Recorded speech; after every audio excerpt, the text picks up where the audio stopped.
Ladies and gentlemen, it is now time for the 3 Count Commentaries January 2026 Q&A. My favorite part and yours. Finally get some feedback in this joint. Lil B, you're up first.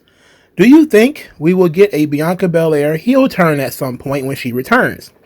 In my opinion, her squeaky clean babyface gimmick is stale and has been for quite some time. We all love Bianca, but I think if nothing else, she needs a change in attitude similar to how she operated in NXT.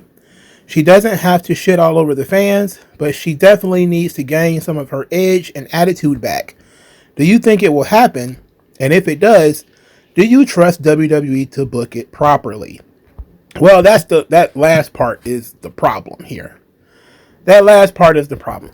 One of the things I think that is problematic with a Bianca Belair heel turn is how are you going to portray her? All right. The sort of loudmouth black chick, there's a lot of people doing that now. If you want to position Bianca as this like super athlete, that's probably the best way to get her over as a heel, is to just let her be herself, but instead of being confident, she's actually cocky, that she's extremely arrogant. That might be the only way to get it to work. I was okay with Bianca as a heel in NXT, but I love me some babyface Bianca. I really do. I don't really need it, but it has been a while. It's been 6 years, I think, maybe 7, since she's been a heel. So it's about that time. But if you turn her heel, who's going to be the babyface? Who she's going to work with? Jade? No. Tiffany? Maybe. You might get away with Tiffany. But she's not really a strong babyface. Maybe Charlotte, because she hasn't wrestled Charlotte at WrestleMania or anything yet. Charlotte's not a stronger babyface. She's not a strong babyface at all. So that would be the question. Bianca as a babyface has far more opponents than Bianca as a heel. But I understand the frustration, of course. WG Phil. Oh, he set up a bunch of questions. And they've been broken up. So I'm going to come back to those because I got to figure out what happened. So 305 Johnny. He's got 6 questions. 1. Why black people in fiction make some people angry? What I think is going on here is the forced diversity of Hollywood, and what it's doing to people is that it's become a trigger, like a symbol, that it's not just that people are creating black characters or doing black TV shows, because pretty much all of white people grew up in some ways with famous black people, and they all have, even some of the racist ones have their famous black person that they like. Like so many just think about it. A lot of white people grew up watching Good Times and Sanford and Son. They grew up watching the Jeffersons just like we did. They grew up with hip hop, so they know the rap songs. They may not like the content, but even fucking Nick Fuentes knows rap lyrics. One of his favorite people is Kanye West. But when black people became a symbol of anti-whiteness, that became the problem. So when in Hollywood, it's coming across as disingenuous. And in Hollywood, they make black people lecture whites and morally righteous. And there's constantly protest culture when it comes to black people. It's not just black people who are cool. If you ask white people if they like Blade, they love Blade because there's no race conversation in Blade. The fact that Blade is black is completely irrelevant. It's more important that Blade is a vampire than it is that he's black. But if you ask them if they like Black Panther, you probably get a little bit of a divisive reaction because of the whole Killmonger colonizer stuff and how the black people started saying that Killmonger was really the good guy and all that other ridiculous shit. That's the difference. It's not really black people in general. Sometimes it is, but it's not really black people in general as much as it's what Hollywood has pitched black people to be in relation to whites. 2, what's your reaction to Tucker Carlson and others using FBA talking points for views? I'm not surprised at all, because it's the appropriate right-wing position that you care more about Americans, even if they're black, than you do about immigrants, regardless of what they look like. And they know that it works. That nativist black population is what swung to the right. The anti-immigrant black folks, the FBAs and the ADOS, they swung for Trump because anti-immigration is very popular amongst black populations, because that's where they're dumping all the immigrants, you know? So regardless of how you feel about it, once they started dumping truckloads of Mexicans and Somalians and everything onto the hood, it started really affecting black people, and they became more nativist. That nativist was already there. It was there when I was a kid. We just didn't have any Africans or any immigrants to really point that stuff at, because there wasn't a whole lot of immigrants in my neighborhood. It wasn't no immigrants at all. So you didn't have it, but it was still there to a degree, because people would reject things that were kind of African-y. You know, if I went to a woke middle school, stuff like Kwanzaa, it might be cool to name your kid Imani, but nobody's celebrating Kwanzaa. You know, it was African booty scratcher stuff, and then you grow up later and you realize it ain't even African. 3, what are your 7 levels of Marxists? I would say level 1 is the person who agrees with Marx but doesn't think that it will work in reality. This is a person who is still tethered to reality to a degree, but they still read Marxist literature and they're like, man, I wish that could work, you know, or they'll try to implement it on a small scale. Level 2 are the people who believe that Marxism, if implemented correctly, could work, or implemented on a small scale would work. And these are people who usually try to implement Marxism on a, you know, an unofficial kind of way, where it's probably in their friend group, where they have the Marxist talking points and all that kind of stuff. Level 3 is usually when you get like a college educated Marxist. These are the people who they truly believe in it and they think it could work in the government, but they really don't trust it because of how other people, and they would never say out loud that they're Marxist. The first 3 one was never say out loud that they're Marxist. Level 4 would be just a plain old Marxist. You know, these are people who are willing to express that they're Marxists. They're willing to admit that communism or socialism or whatever has not worked, but that it could in the future. This is usually where you get that not real socialism stuff. These are level 4s. They're still kind of in denial that they're communists, but usually by this point in time they're already a communist. But level 4 is where you get it wasn't real. That's not real Marxist. 5th level Marxist is a person who Democratic Socialists of America, or they're Green Party kind of Marxist, where they would like to see Marxism implemented on a local level. And then they'll use all of these examples that, you know, firefighters and ambulance and, you know, you got housing authority and all these people, like, all of this stuff is already the government controlling these industries. Why don't we just do it a little bit more regulation, a little bit more, if we can always Marx just a little bit more without being full-blown communists.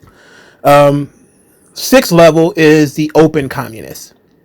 These are people who recognize that the Soviet Union and Venezuela and Vietnam and all these places were failed states. They truly believe that communism will work, and it just hasn't been tried enough. They really want it implemented on a federal level. They would like to see communism implemented on a federal level. But there's still that little bit of doubt. Level 7 is full-blown communist. These are people who don't deny being communists, who don't really care what you have. Usually the last 3 are immune to evidence. These are people that you can't pull them back. They're full blown in the religion. It's like trying to talk a monk out of his religion at that point. Once somebody is a level 7 communist, they don't give a shit about how many people starved in China. They don't really care. In fact, they'll say they deserved it. If you got shot in Cuba, it's because you were resisting the regime. How dare you resist? I had conversations with people like that in college. They just they over the line. Usually before level 4, you could tell them about Che Guevara or whatever, gunning people down in the street, and they'll cringe about it. Like, I don't know if I like that. But once you get over that hump and you fully accept it, you start saying, well, they deserved it. So at that point, you can't talk them out of it. So usually level 7 that's the helicopter ride right there, man. You can't talk them down. That's when you can't vote that stuff out.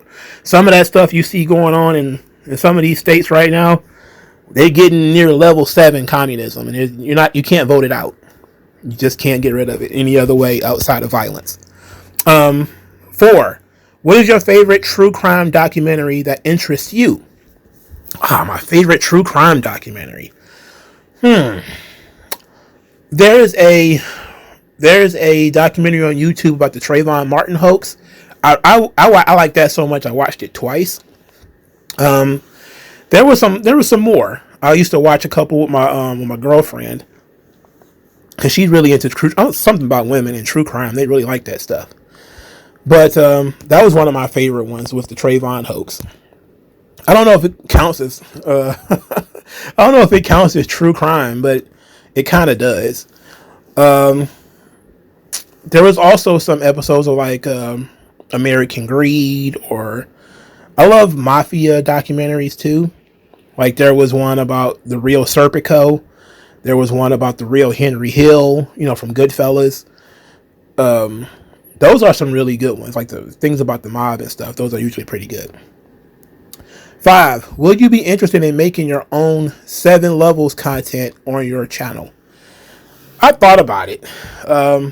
I thought about doing tiers and all that kind of stuff. I don't know. It seems like this is kind of a low quality channel, and it feels like that might require more effort than I'm willing to put in. I remember last time, like, what was that, a couple of years ago, maybe 5 or 6 years ago, I was actually trying to do like videos with PowerPoint and all that kind of stuff, and that stuff did worse than me just talking into the microphone, So I was like, I'm not doing that shit no more. Do what people like, you listening to this while you driving or whatever. I'm not putting too much thought into it. 6. If Powerhouse Hobbs leaves AEW, should he be an Evolve or straight to the main roster? I think he get lost in the shuffle if you take him to the main roster. I'm not saying send him to Evolve. He's too old for Evolve. He's also got too much experience. Evolve should be for the people that are unexperienced and people who've been on TV for a little bit, but they need to be some brushing up. I don't think Hobbs is that level. I think he's a high NXT guy. I think 6 to 8 months in NXT, and maybe you start matriculating him into the main roster.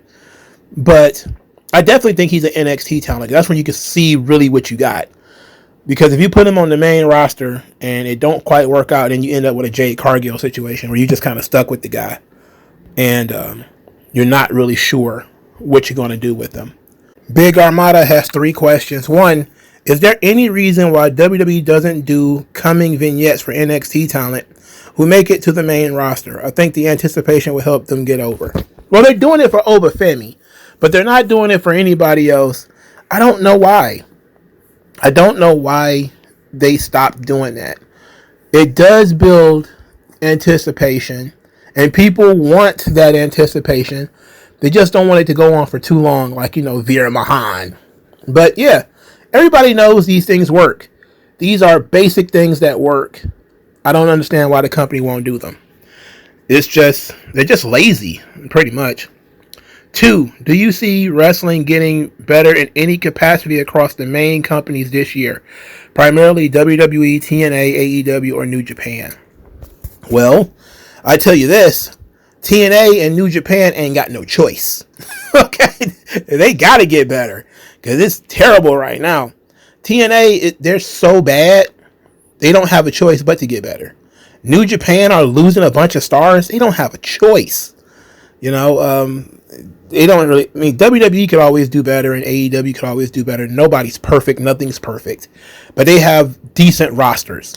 Even AEW, they have some decent people that folks would like to see. They're creatively boring and stagnant.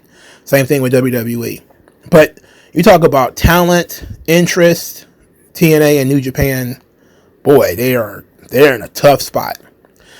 TNA has opportunities, and a lot of those opportunities are when guys like, I hate to say it, but Matt Taven, guys like Tommaso Ciampa, they're experienced, they've been around for a while, and they're free agents. So you can go out there and get them, and you can go start looking for young indie talent that haven't been snatched up by WWE or AEW.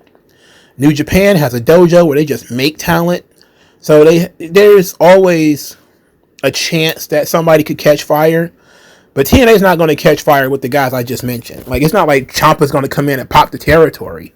But he might be able to come in, start having quality matches that hardcore fans would want to see. And then they will start watching TNA again. You know, same thing with like a Matt Taven. You know, even though I don't like Matt Taven. You know, it's just an example. 3. Now that Hiroshi Tanahashi is officially retired and will take his position as president of New Japan full time, do you see him being able to turn things around for the company? At present, there's been a bunch of stories of talent leaving. Right now, they're talking about Evil leaving. They're talking about Sonata leaving. They're talking about Hiromu Takahashi leaving. The benefit of that is all of these talent are older. They all been around for a while. So it gives Tanahashi a fresh start. At the same time, he's not going to have much talent left. Especially if like a lot of the European guys start leaving. Not European, I should just say white. The white guys start leaving. Then, you know, we're going to have it's really going to be a low roster. And you're going to have to build people quickly. And I'm not sure New Japan is positioned to do that. They've never been positioned to push guys quickly. But I hope so. You know, I hope they can bounce back. They just got to keep, you know, AEW out of their pockets, you know. JS says, would you rather have your life booked by Road Dogg or the Young Bucks?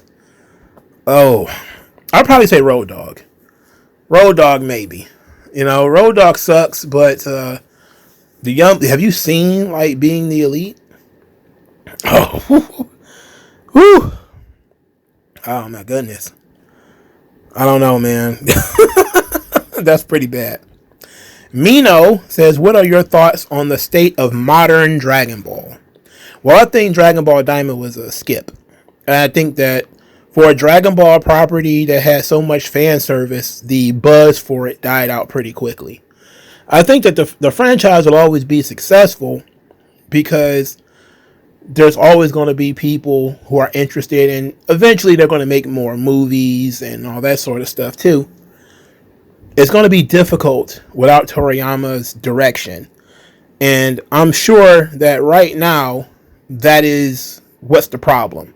They're trying to figure out who's going to be the one directing the stories this point forward. And a lot of people will say, look, Dragon Ball is already in a weird space because the manga has been over for 20 years, you know, over 20 years. Why in the world is we still doing non-canon movies and stuff? But that's because the fans want it, and Toei likes money. Maybe they got some stuff in a vault that Toriyama worked on that they can pull out at some point in time and save themselves. But otherwise, I guess it's Toritaro and a team of other people trying to take these characters in a different direction. But I think a big reason why modern Dragon Ball has been mediocre, let's say, has been leaning it more towards children, you know, changing the physiques of the characters, eliminating a whole lot of blood and violence. That's what people really liked about Dragon Ball, and they nerfed it. So that's been a big problem. Degenerate Sharingan says, woo, a lot has happened, and it's only been 14 to 21 days of this year. 1. Is it better to be the happy sellout circa CM Punk 2023 to present, or the bitter, insecure person upholds his views to 2014 to 2022? That's a good question. I think it's probably whatever finds you peace is probably the right answer. I'm not sure if CM Punk sold out as much as he experienced what he's been asking for and he didn't like it. And that's honestly what I think happened. I think he had in his mind that the boys could run this business and AEW is just going to be just, driven by the boys and all this kind of stuff. And what he realized is there needed to be somebody guiding the ship. There needed to be a boss. He needed events, and he didn't have one. So now he kind of appreciates operating in a world with a boss, as opposed to the childish, I don't want anybody to tell me what to do, I got it all figured out sort of energy. I think he just simply got a taste of what he was asking for and didn't like it. Second question, what's your thoughts on Nicki Minaj's heel turn as to being in her MAGA phase hustle and the supposed petition to deport her? You know what? I think this is something that is close to her heart, and she sees that the other side doesn't care, and that pushed her into this. There's always people who are like that. Do I think that all of a sudden she supports Donald Trump and everything that he's doing? No. I think she sees an opportunity to get something that is a pet peeve to her worked on. And so she decided to jump on it. For those of you who don't know, Nicki Minaj has been a big proponent of something needed to be done about the Christians who are being massacred in Nigeria. And she felt like something needed to be done. The other side is pretending that nothing is happening, which is typical of the left. When Christians or whatever are the victims, they just pretend there's nothing happening. Oh, nothing to see here. 100 people get killed in a village. Oh, that's just an accident. Like they got whooping cough or something like that. Like, no, these people were murdered and massacred, and African media is discussing it. And then they're bringing in, Nigerians and telling people, oh, it's not happening. Nothing is happening. It's crazy. It's like if you tell people that there's a massacre in Gaza, and then an Israeli comes out there and says, oh, there's nothing's happening, people will call it bullshit. But when it comes to Nigeria, you're hearing 100 people killed in a village, 300 people killed in a village, girls getting kidnapped. They'll just say, oh, no, nothing's happening, no big deal, Jollof rice. And then they just act like nothing's going on, So I don't think at all that she's in a MAGA phase. I do believe that she just wants to fixate on this issue. If she continues down this road, I probably would have different opinions. But and the petition to deport her is mostly just bullshit, because we already know how that goes. Who's going to deport one of the biggest rappers in the world for no good reason? 3. What are your thoughts on the Minneapolis ICE shooting? And is it black people, specifically Americans, black people's fight?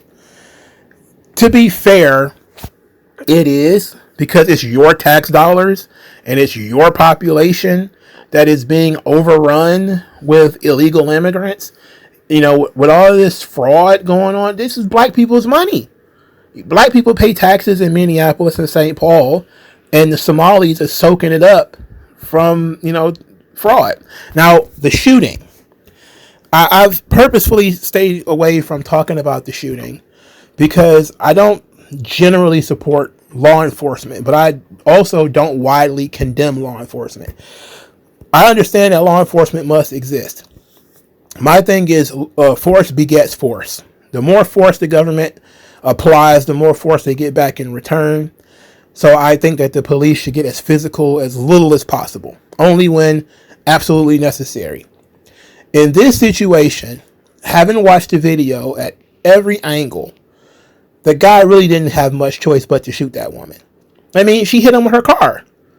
there was not much you can do about it. When I first heard about it, I heard the typical liberal part that he had put his gun in the window and shot her through the window. And I was like, oh yeah, you need to hang him up by his boots. And then I watched the video and I was like, wait a second. There's a bullet through the windshield. That means he shot as she was hitting him. And I saw the clip and he didn't get like run over. But then again, he didn't know he was going to get run over. He know what's going on. Then I watched the video, his video, where he's going around the car and all of that.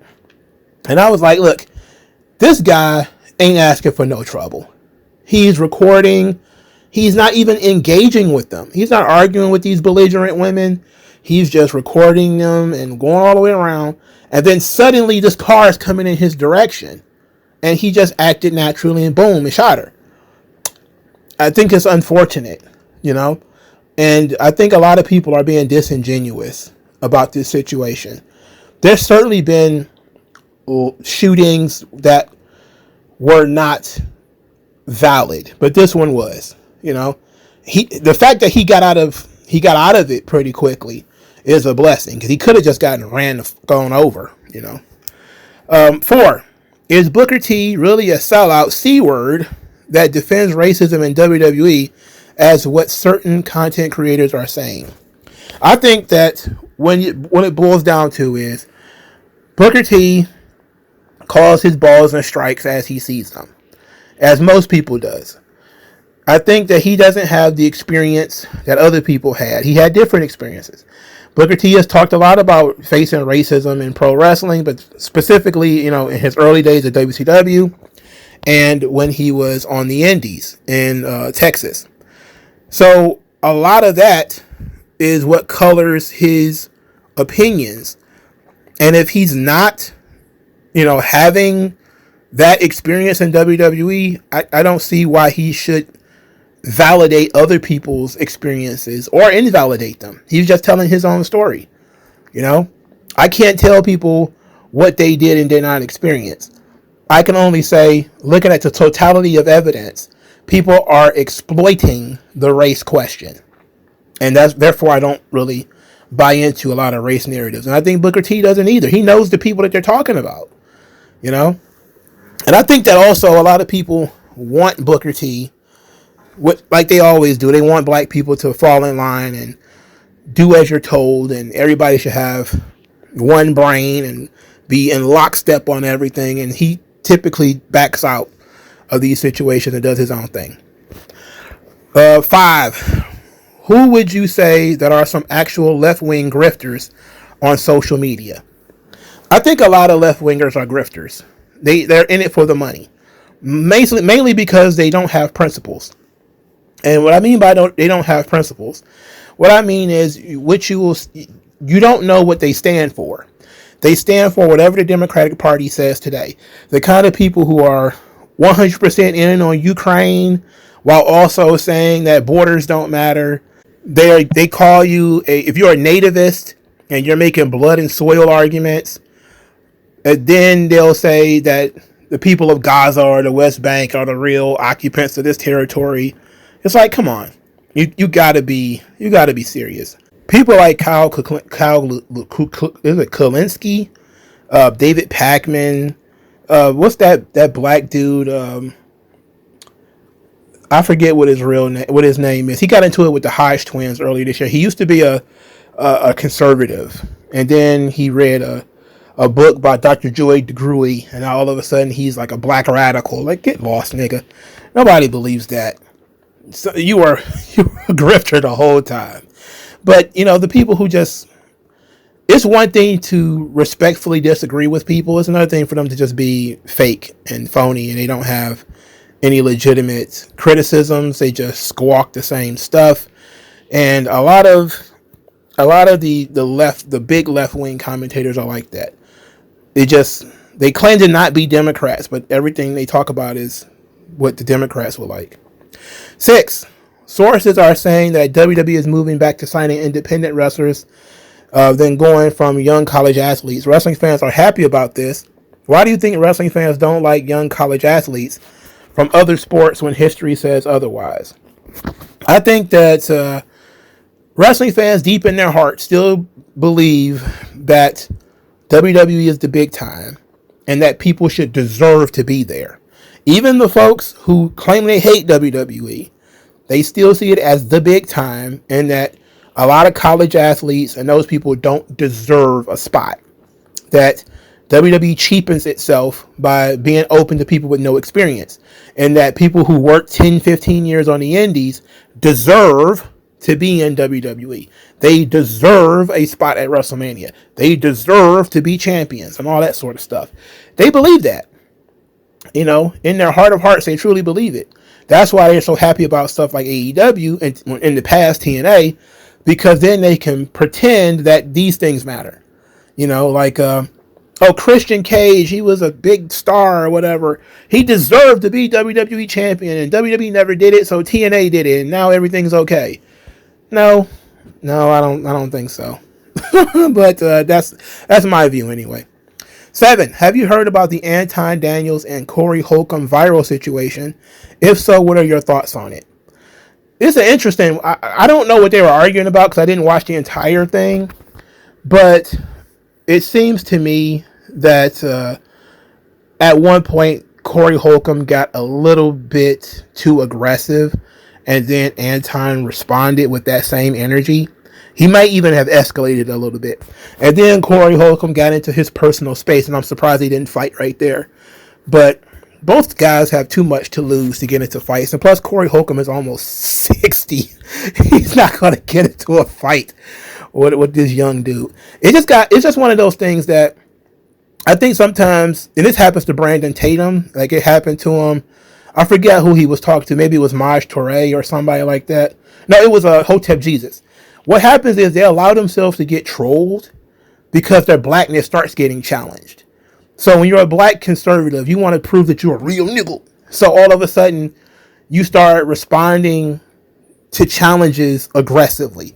And I remember seeing that clip of Brandon Tatum acting out of character, and I was like, why does he let these dudes get to him?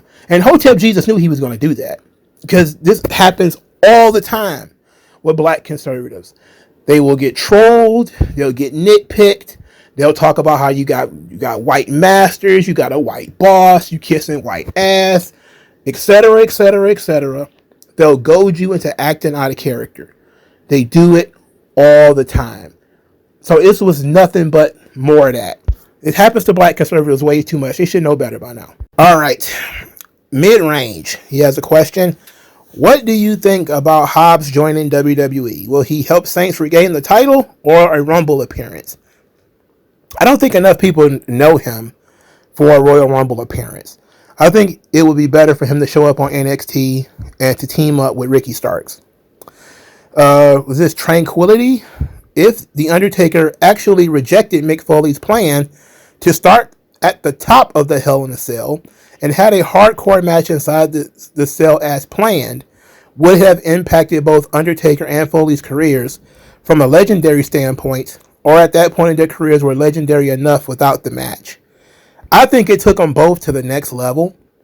They still could have had a really brutal match inside the cell with weapons and such, and it's not going to be what we know, but it probably would have been very good.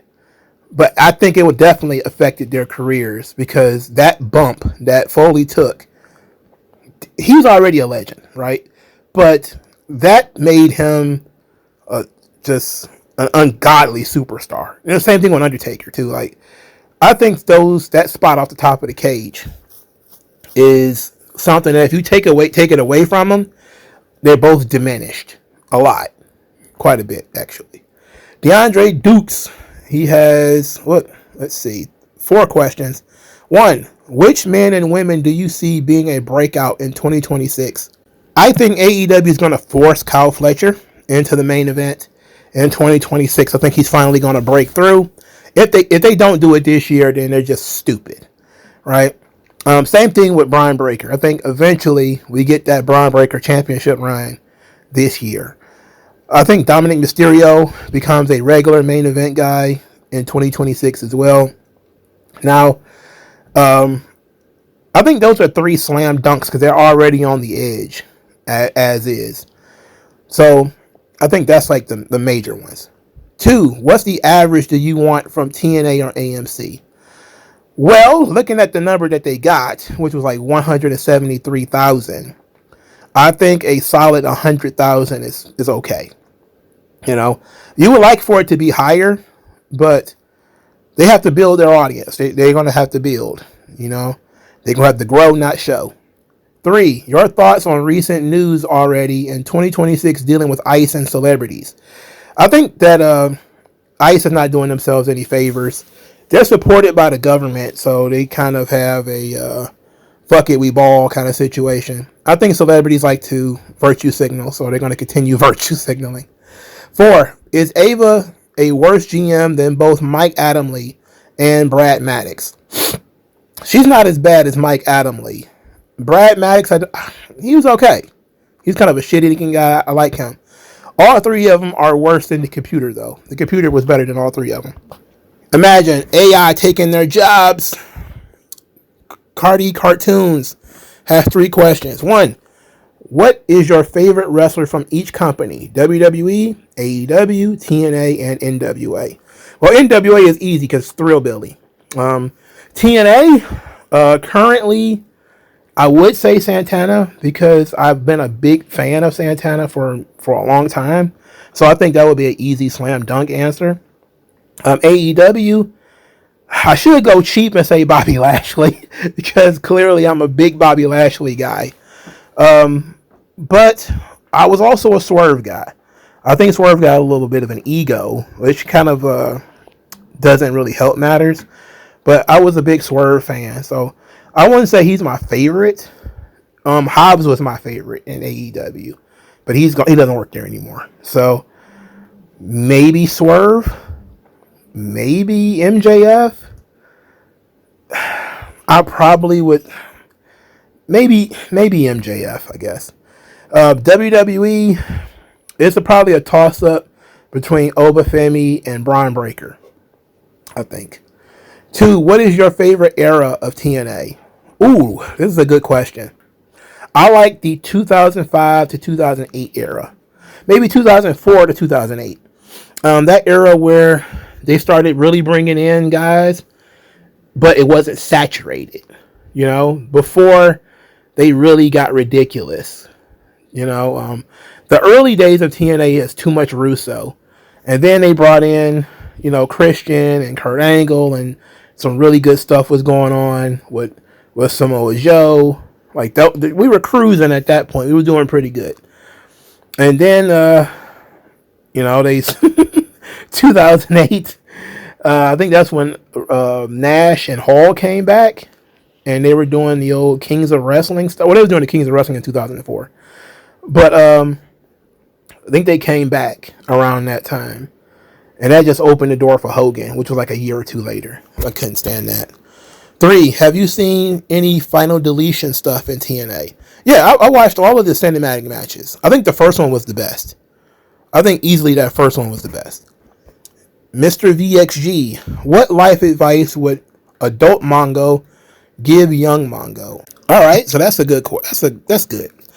1, it would be to start investing really early. I wish I'd have started investing when I first started working instead of waiting several years, you know. That would have been the first one. Start investing early. 2nd would be to find the right girl when you're younger and settle down. It doesn't get better when you get older, really. You know, it's the same. You know, like it's the same. So find a nice girl, have some kids or whatever when you're younger. Because now I'm about to be 42 in April, and I still don't have any children. I would like to have been young enough to like roll around and stuff with my kids. I'm way too old for that. That's at this point. So invest when you're younger. Read more. I wish I'd have started reading earlier. Even though I started reading at like 21. And by reading, I mean seriously reading stuff. I wish I'd started reading sooner. 3, I would say forget the student loans. Go get a legitimate job. I kind of bullshitted my way through college when it comes to making money. I did a lot of papers for people, got paid for taking notes and that kind of stuff. I should have just locked in and got a regular fucking job, but I wanted to breeze through college, and I ended up getting through pretty quickly, but you ended up with a whole lot of student loans, so that was a problem. And those are like the 3 or 4 really important ones. So WG Phil, he has several questions. One, he says, questions I asked the last Q&A, but wasn't read when you already filmed the video. He says, 1, with Cena retiring, what are the best moments and matches of Cena in your career? I think his best matches were the matches with AJ Styles and the match with Danielson. I think those were I think that Danielson match was actually very underrated. It was quite good. I also liked his match with Lashley from Great American Bash. What was that, 2006? 7? I thought that was really good. That's back when people didn't like Lashley. I liked that match. I was a huge fan of his matches with Umaga, especially that Royal Rumble match, which might actually be the best match, technically, of John Cena's entire career. Even though his match with the I Quit match with Bradshaw was very good too.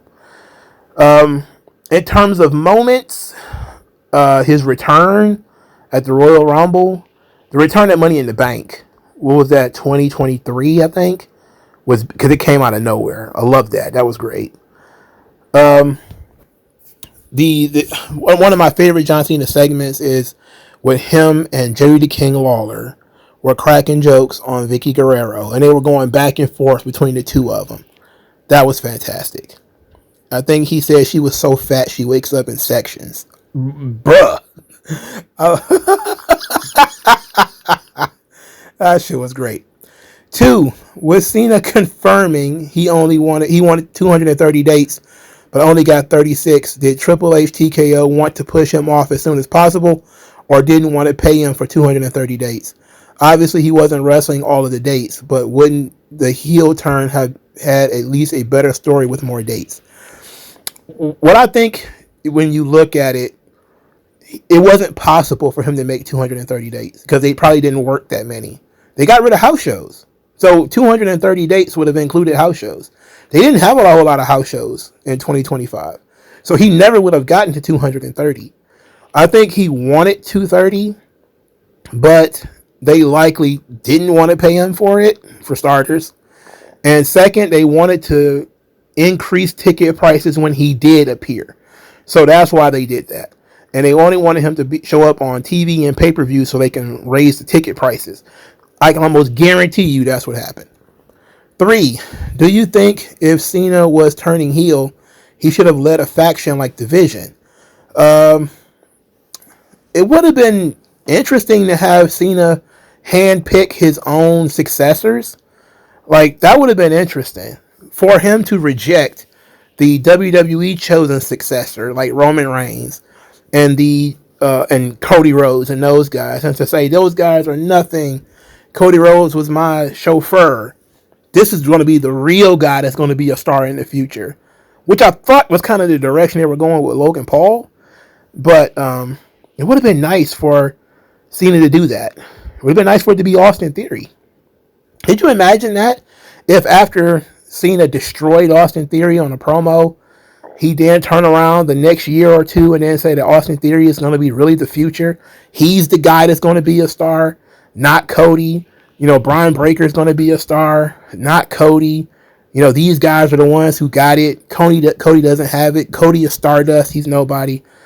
I think that would have been great. That would have been great. That would have been fun too. I think he could have made that work.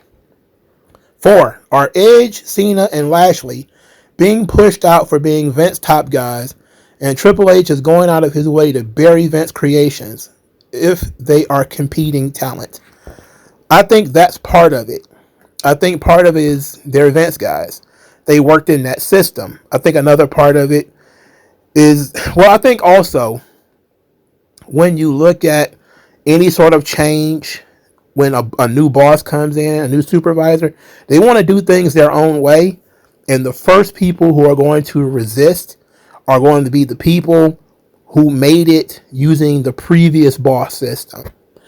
And I can see these guys kind of raising their eyebrow. Like, I could also truly believe that he didn't have the relationship with these guys that Vince had with them, and you see Randy Orton was the only one that came out and said he missed Vince. Everybody else is kind of like, oh, Triple H is doing a great job, and Triple H, it's not all his fault. That's Logan Paul. It ain't all Triple H's fault, But Randy Orton's the only one who says, like, he likes the way things are now, but he loved the old man. He wished he was back. And, Cena said the same thing, but he was pretty much already gone at that point. I can absolutely see that Vince probably put these guys on a pedestal, and Triple H says, okay, I groomed a bunch of guys in NXT. Those guys are more loyal to me. They trust me. I have relationships with them. I'm going to go with them.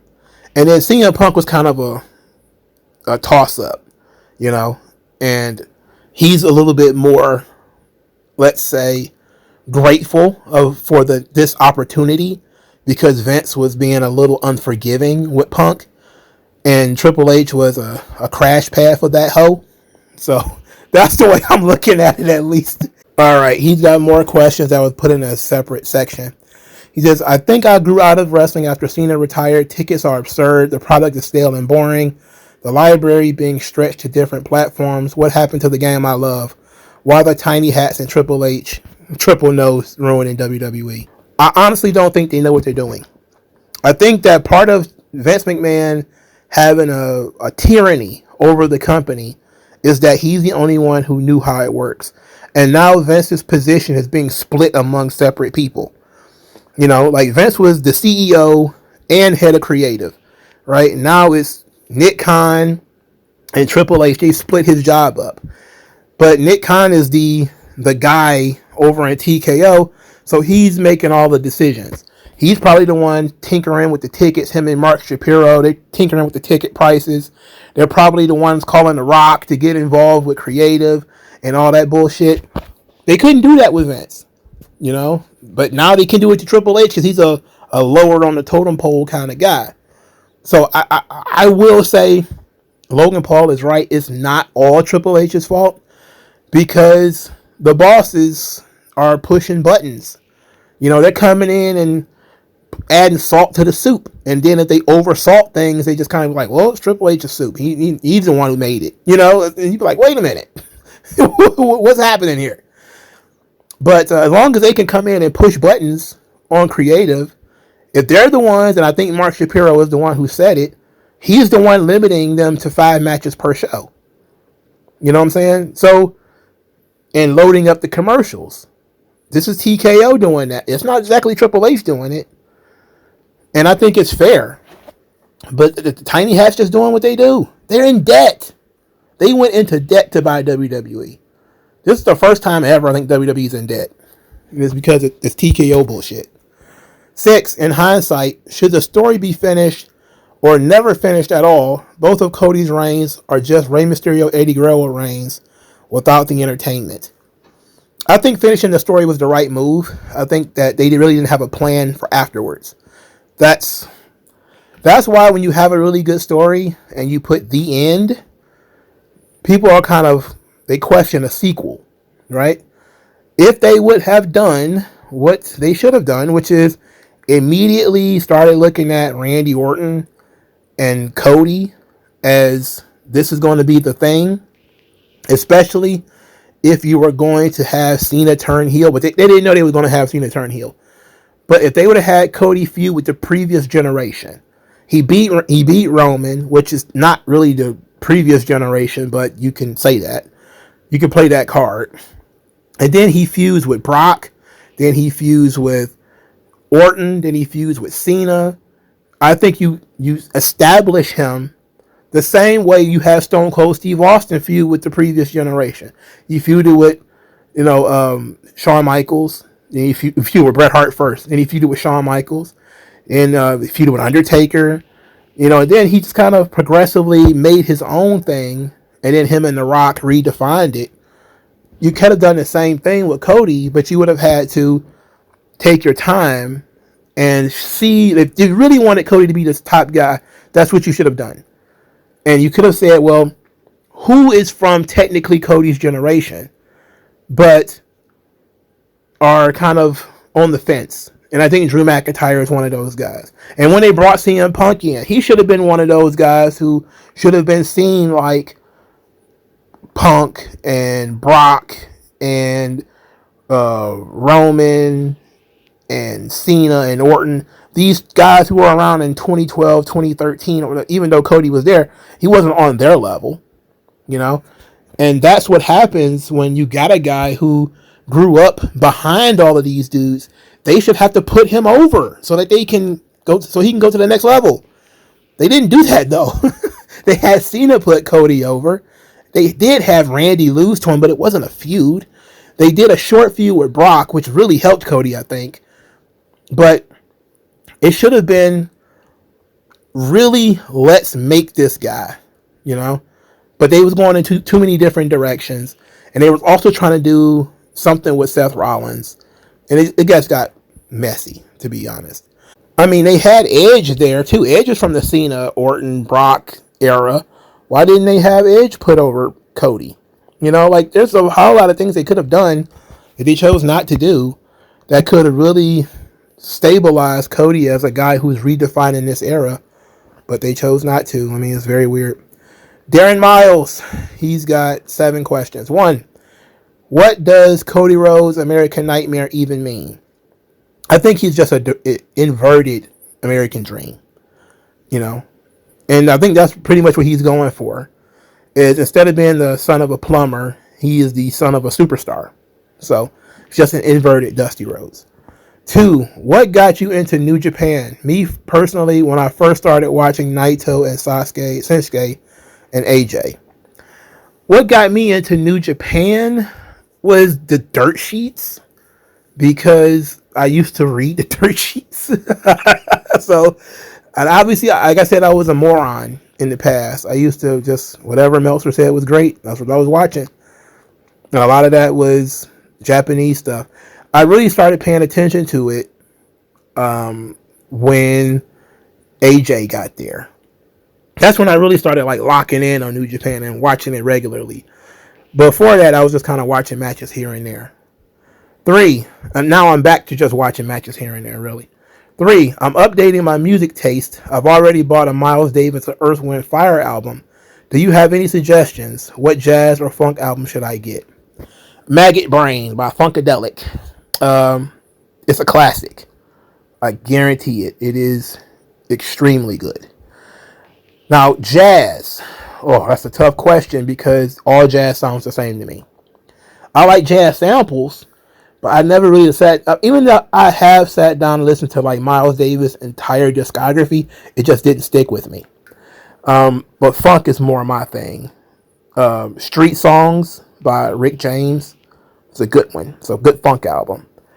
Obviously Purple Rain by Prince.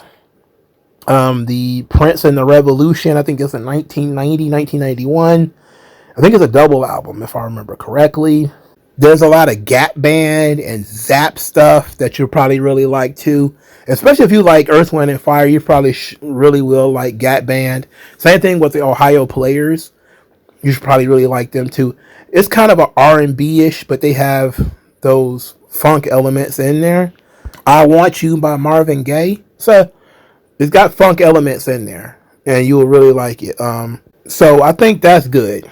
I probably could have more in my, if I really sat down and put some thought into it. MFSB is also, it's very instrumental, but that's really good too. LTD is really good. Rose Royce, ROSEROYCE, also very good.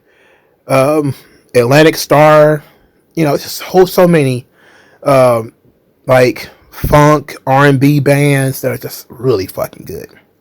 4, how would you book Coco Beware? He was actually very popular in the territories as a tag team wrestler. He was I think that probably would have been the best option to put him in a tag team. I never understood why he didn't do that until like 1990 when they put him with Owen Hart. They probably should have put him in a tag team earlier. 5. Recently, my 17-year-old female cousin called a transphobe and a homophobe an overall bad person because I said I am not an ally or care about the LGBT community. Why are kids this soft? They're being taught that in schools. They're getting taught to harass people in school. That you're supposed to morally correct people if they're not an ally. It's like you can like people without being an ally to this community, whatever that means. 6. Can you do an impression of Triple H talking to Travis Scott about having a feud with West Side Gun at Wrestling?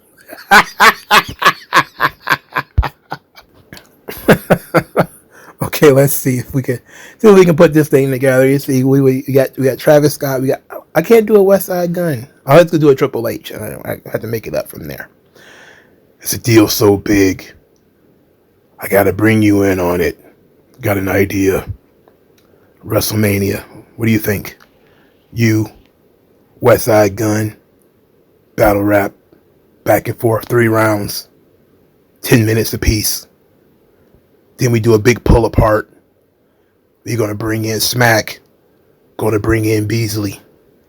Going to have you guys go nose to nose. Sweat for sweat. You're going to bring in your platinum plaques. You're going to hit them over the head with it. Then it's going to build up to something even bigger. Something that's good for the culture. I don't know why I thought about him hitting him in the head with a platinum plaque. It just came to me. 7. Who do you think had a better career? Jeff Hardy or RVD? Believe it or not, Jeff Hardy. Why? Because despite the fact that Jeff Hardy fucked up a whole lot more than Rob Van Dam did, Jeff Hardy worked harder than Rob Van Dam. He sold more tickets than Rob Van Dam. He's a bigger star than Rob Van Dam. And Jeff can still go at 50 right now. Okay? Well, and by go, I mean he can move. Okay? I don't mean he's moving like he used to. But I think if you were to stack up all the things that they were able to do, I think RVD's a better wrestler. Obviously. Better spots, more creative. But I think that the star power of Jeff Hardy was just off the charts. And I think it's hard to disrespect a guy who was the top guy to both WWE and TNA. You know, back to back, by the way. You know, even though I wasn't a big fan of the heel work that he was doing in TNA. 305, what is this? 30, oh, AJ. There's AJ 3. 305 Johnny. 1. Do you think if DMX came out in the early 90s, would he still be DMX that we knew and love, or just another dime dozen East Coast rapper? I think if DMX had come out in like 1993 or 1994, I think it would have been a run-of-the-mill East Coast style, especially if you heard some of his tapes and stuff from that time. It really didn't stand out because the beats weren't there yet. The production hasn't caught up. But you needed that contrast with Puffy and Mace and all of that. You needed the DMX contrast to come in and blow the doors wide open. You needed that commercial stuff. If DMX was already on, and then maybe This Dark and Hell is Hot was like his third album instead of like his first, it still would have been a big deal. But I also think to a degree DMX was probably a little too wild and too immature. There probably would have been fights at the Source Awards. It probably would have been fights at the House of Blues. Because, you know, DMX, and this is like funny DMX lore, he dissed the West Coast. And this was like in like 2003 or something like that. 2003, 2004 or something like that. Where he was talking about West Coast rappers being whack and all that kind of stuff. I was like, wow. It came out of nowhere too, by the way. Because it ended up in Murder Dog magazine. I think I still have that issue of Murder Dog in my closet. Because they spent a whole lot of time dissing DMX in that magazine for like 2 or 3 months. Like Exhibit and Crooked Eye calling him a crackhead. All that kind of stuff. Crooked Eye especially dropped like a diss record on DMX. But that was like, it was like 2003, 5, 6-ish. Thereabouts. It was like later of his career. But I don't think he would have gotten along with, like, when the West Coast was booming. It wouldn't have worked for DMX. He certainly would have gone after him. Plus, he also dissed Tupac. But that was before Tupac died. And he wasn't even on yet. Because they both operated in Baltimore. Tupac went to school in Baltimore. DMX was doing things in Baltimore. 2, does Chelsea Green have any value in WWE other than be entertaining? I don't think she needs to have any other value in WWE outside of being entertaining. I think that's enough. I think that's good. All right. This is from JS.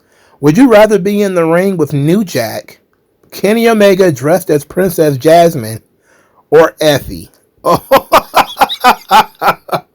Okay, look. All right. I'm going to do a process of elimination. New Jack is too dangerous and he's too unpredictable. He likes to use, like, knives and tasers and stuff. He also likes to throw people from high places. You can't really trust him. So I don't want to be in the ring with New Jack.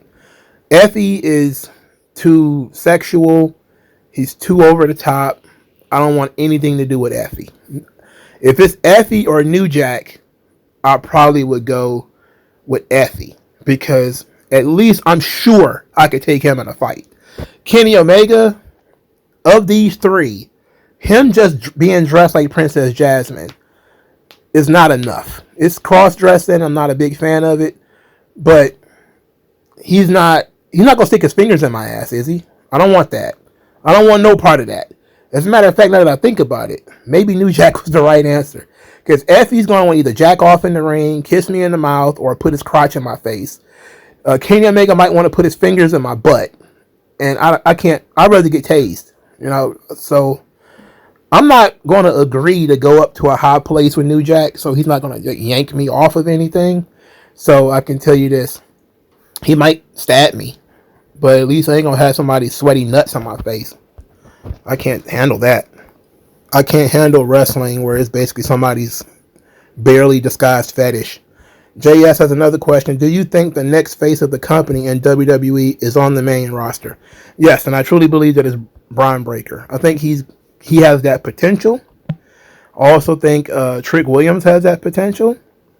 I also think that Obafemi has that potential. And I think, they're already there. You just got to give them the push. That's really what it boils down to. Mr. VXG says, which wrestlers, free agents, or barely used would you like to see in TNA? Now, this is a good question. Which wrestlers, free agents, or barely used? I would like to see Tommaso Ciampa go to TNA. I think Ciampa could really light TNA up. I think it could really, especially as a heel, he could do a really good job. He really could. He could really show what he can do, like in NXT. I think he got nerfed a little bit the longer he was in NXT. Who else? I can't really think of, like, Calvin Tankman, the black dude. He's been on the indies for a long time. Very talented guy. Hammerstone. You might want to ask Hammerstone to lose like 25, pounds of muscle. Like, you don't want to walk in a tank who can barely move. And it got to that point a little bit with Hammerstone where he was just so ungodly jacked that it was impossible for him to have, like, full range of movement. Like, pull a Chris Masters, like, lose, like, 10 pounds of muscle so you could be flexible. And then I would bring in Hammerstone. Richard Holiday, another one, very good. I don't understand why WWE hasn't picked him up.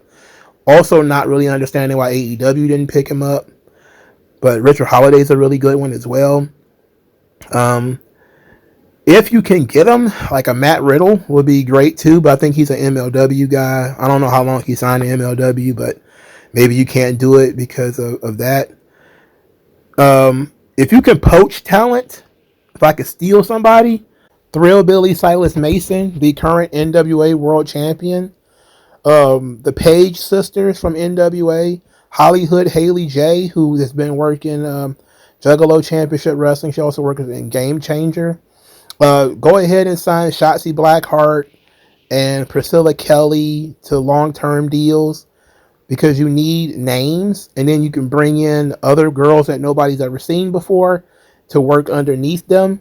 But you need people that can work with like Tessa Blanchard, people who have experience that she can go out there and tear the house down with, or at least just have really good matches with, or just names that you could put on a goddamn board and not be embarrassed of and get the big who. So you do need names, and that's where you would probably bring in like a Karrion Kross if you can, for TNA's sake. If you want to bring in a Karrion Kross who could probably work well with the Hardys or work with the Righteous or somebody like that, you probably could get away with that in TNA. But the problem with TNA, they need to spend the money. They don't want to spend any money. A guy like Hammerstone would be great. I think he's still floating around out there as Chris Masters. I think he's still wrestling as Chris Adonis. Bring him in. These are just names, And if you bring in people who have names and then supplement them with people that nobody knows, and you let those guys develop underneath while you have the names at the top just doing whatever, and you develop some of your young guys who have never been seen before, it might actually work out for you. But you need to get people's attention first.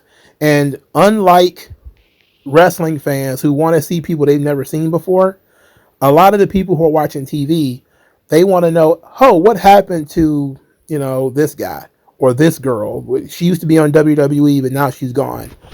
And you say, oh, she's here now. And people are like, oh, okay, I know her. And then you mix in some people that they don't know. And then they get to know them. That's the best way to do things. Instead of doing what the dirt sheets and what a lot of these guys on Twitter want you to do, which is just go out, sign no names, and then throw them on TV. Which, it works for NXT because they got that WWE label on it. When it's TNA and it's Mila Moore, who is that? They did the same thing with that Mr. Elegance, right? They brought him out there, and instead of people giving him a chance to see what he can do, there was a bunch of who, what, and folks are like, you don't have any stars. So go out and get some stars, some guys that people know, bring them in, even if they're, up there in age, and even after a year or two, you can start to bring in other people. And WWE is going to snatch some folks too. They may snatch a Leon Slater. But if you have somebody else in the pipeline already, then when that guy gets snatched out, you could just replace him with somebody else. You build depth, and you need a top of the card first. So you need names on the top of the card, and then you can build underneath. A smart move might also be to contact Booker T and get some of his kids from Reality of Wrestling, like Promise Braxton. I think she's had a WWE tryout before, and they didn't sign her. But bring in Promise Braxton. She's ready. She's good, too.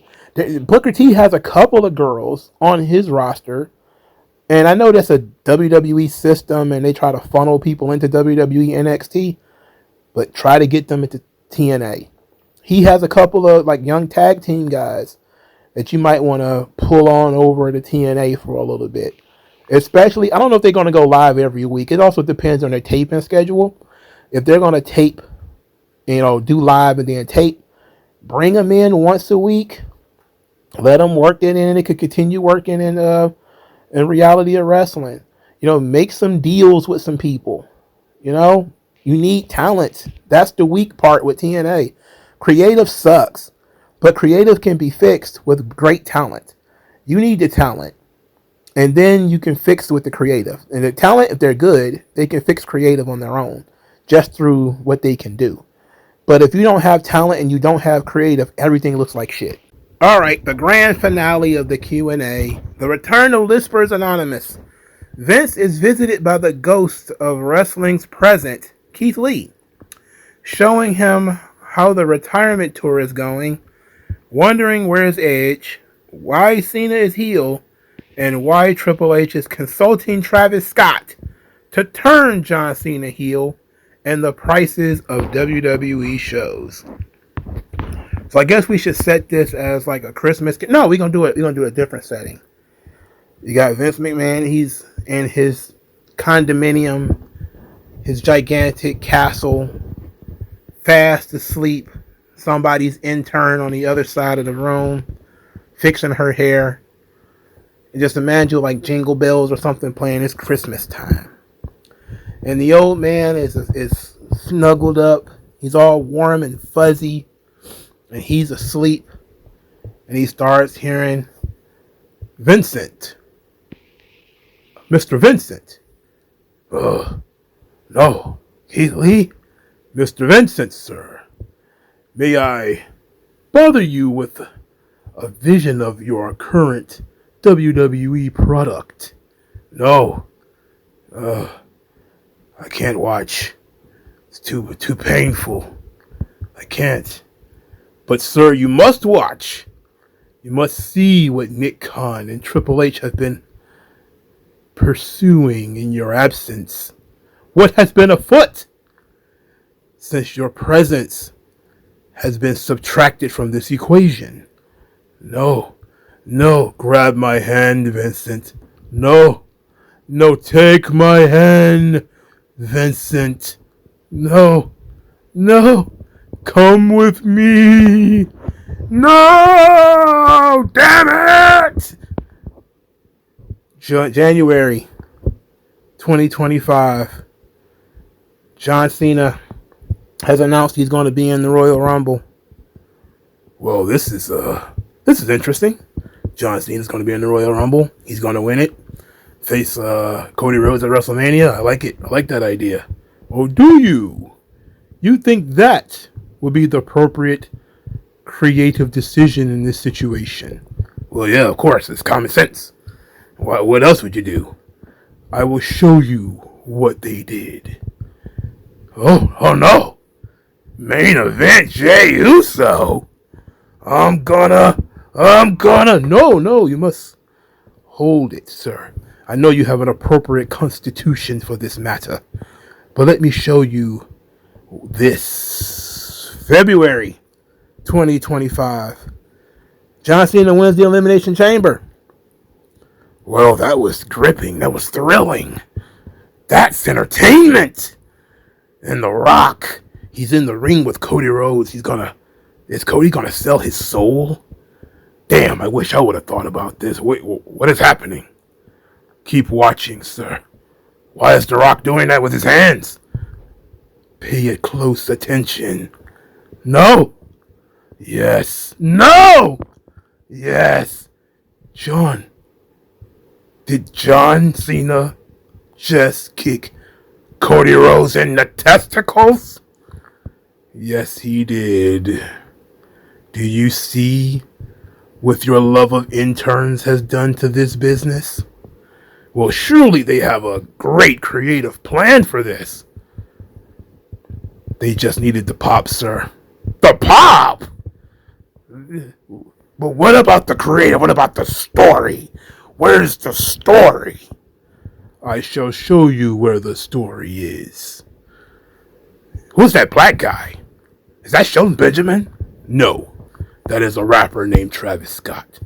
Travis? Who? They have rappers named Travis? Apparently they do.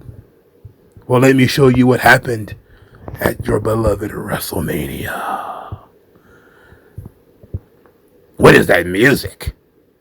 What is that music? It's that guy again. It's Shelton Benjamin again.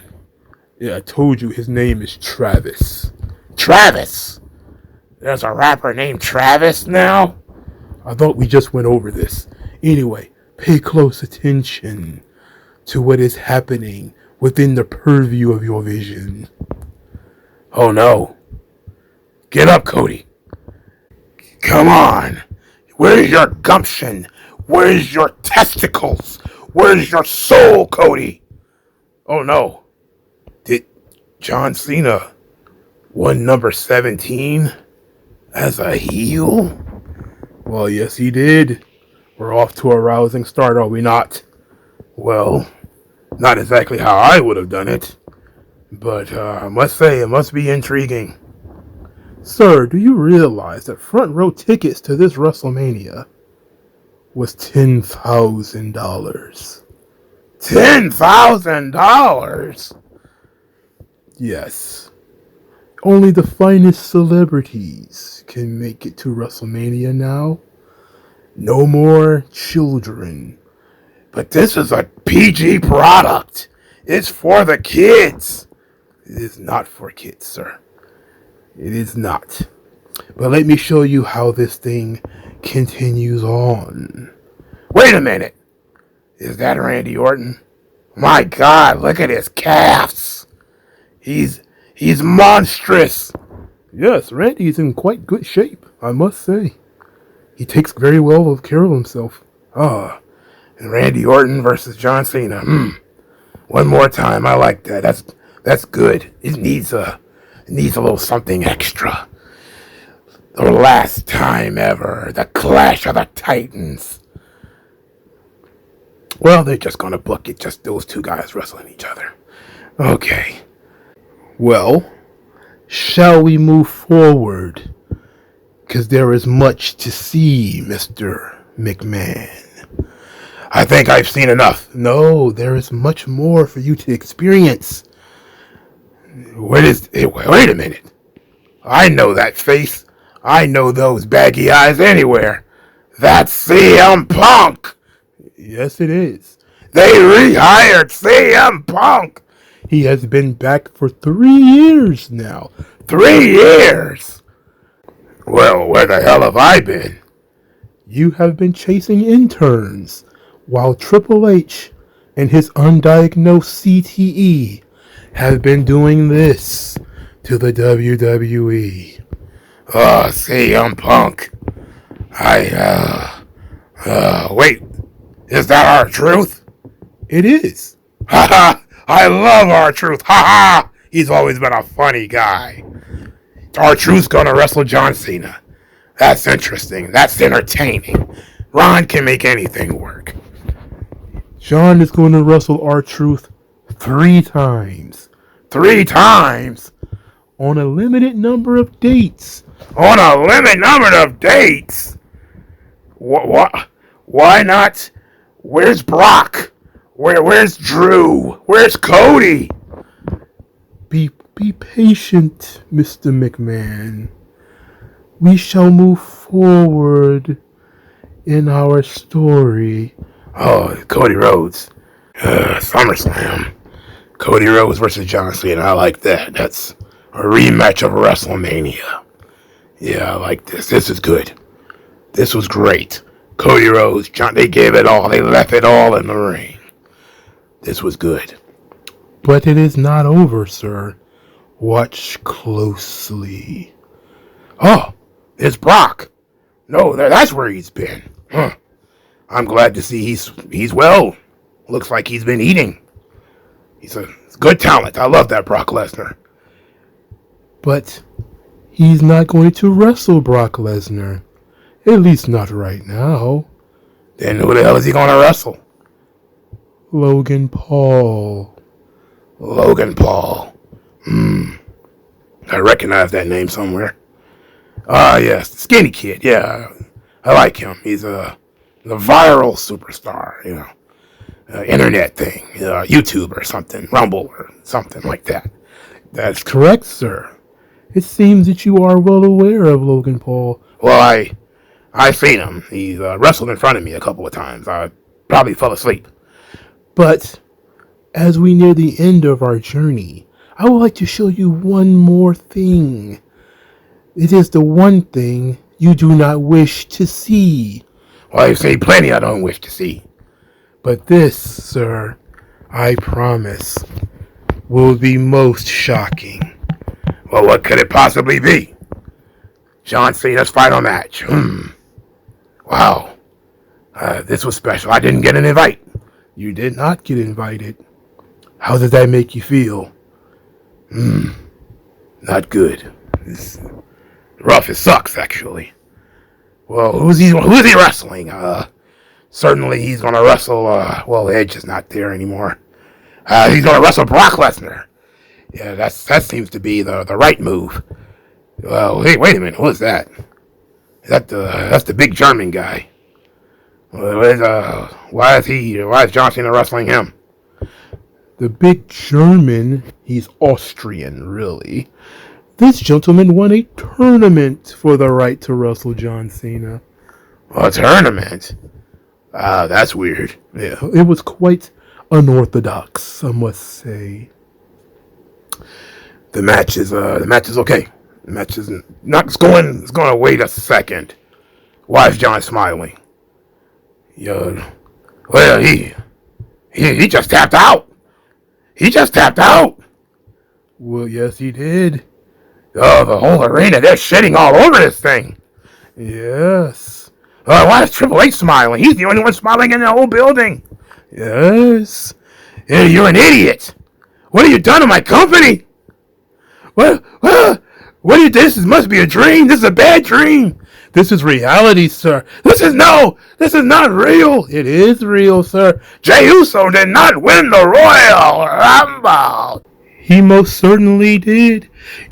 John Cena just tapped out to a guy who lost to Jey Uso? Yes. Triple H loves this big German fellow. And guess what else? He also retired Bill Goldberg. Who gives a fuck about that? John Cena just tapped out to this big Russian guy. He's Austrian. He's European. Who cares? Somebody wake me. No, you must realize. You must suffer for what you have done. No! Hulk Hogan is dead. John Cena gives up. What? No! And then Vince wakes up in a cold sweat, his hands shaking, his jowls flopping, and that young intern turns on the light, make sure he didn't have a heart attack, asks to use his black card because she needs a new pair of shoes. Like, share, subscribe. I'll talk to you guys later. Be blessed.